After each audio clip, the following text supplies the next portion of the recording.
Assalamualaikum warahmatullahi wabarakatuh. Perkenalkan, nama saya Muhammad Fauzan Nurdin dengan NIM F1D123003.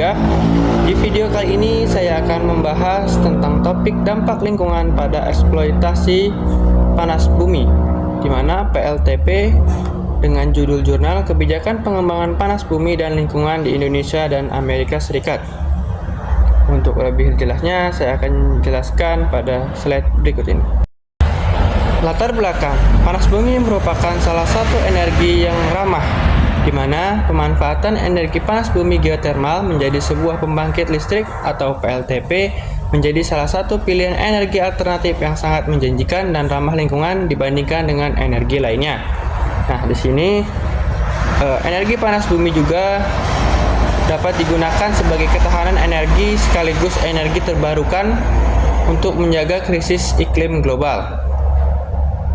Segala bentuk pada proses eksploitasi dan pemanfaatan energi panas bumi dapat diklaim sebagai energi terbarukan dengan stabil, ramah lingkungan, dan dibandingkan dengan penambangan batu bara, minyak, maupun gas bumi.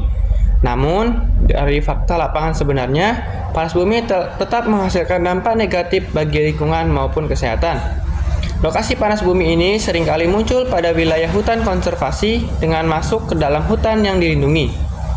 Hal ini juga perlu diperhatikan karena adanya regulasi tepat untuk mengolah perlindungan kesehatan lingkungan dan kesehatan masyarakat di sekitar. Adapun rumusan masalah yang saya angkat, yang pertama, bagaimana dampak kebijakan pengembangan panas bumi terhadap lingkungan dan muncul penolakan masyarakat di Indonesia dan United States Amerika.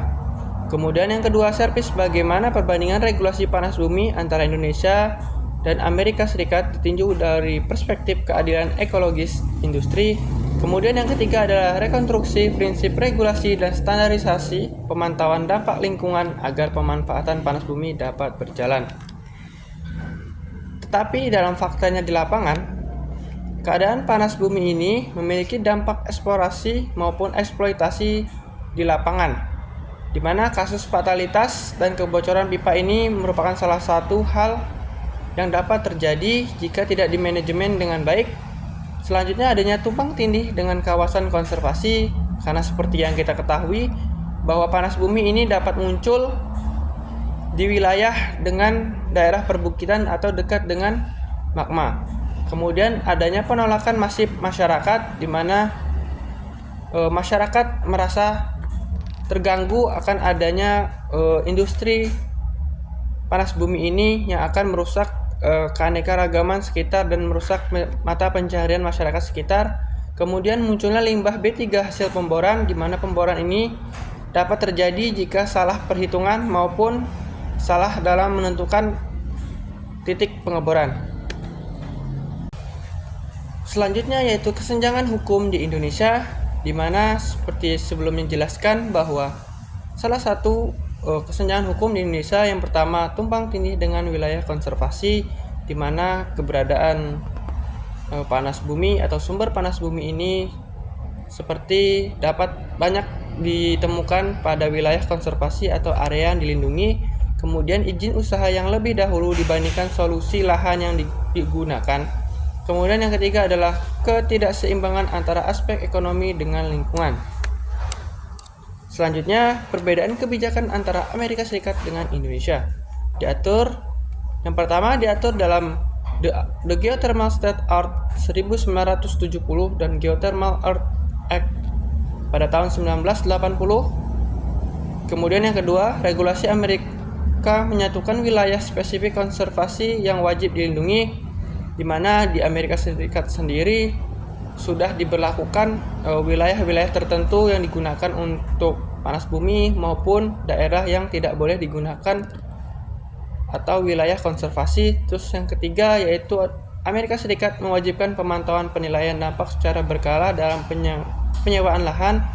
Hal ini dibuktikan bahwa Amerika Serikat membuatkan suatu kebijakan yang dimana kebijakan tersebut mewajibkan pemantauan penilaian dampak secara berkala pada penyewaan lahan yang digunakan. Selanjutnya landasan teoritis, di mana keadaan yang pertama yaitu keadaan ekologis.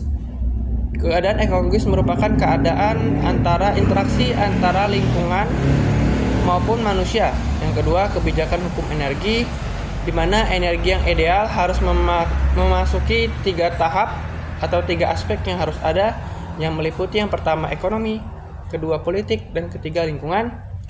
Serta yang ketiga yaitu menolak izin energi terbarukan jika merusak keanekaragaman hayati. Hal ini dapat terjadi dan jika suatu perusahaan ingin membuat izin, maka harus memperhatikan keanekaragaman hayati yang berlaku atau yang berada di wilayah tersebut.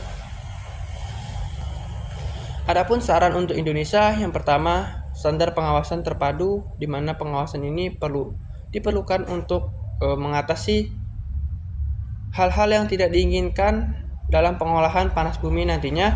Kemudian membatasi wilayah industri dengan konservasi yang dilindungi.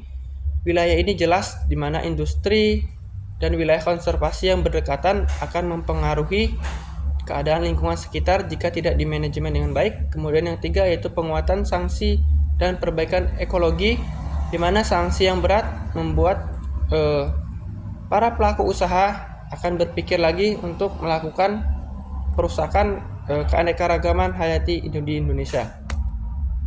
Selanjutnya adapun kesimpulan dari pemaparan yang saya bawakan yaitu yang pertama, target net zero tidak dapat digunakan jika digunakan sebagai alasan untuk merusak keanekaragaman hayati.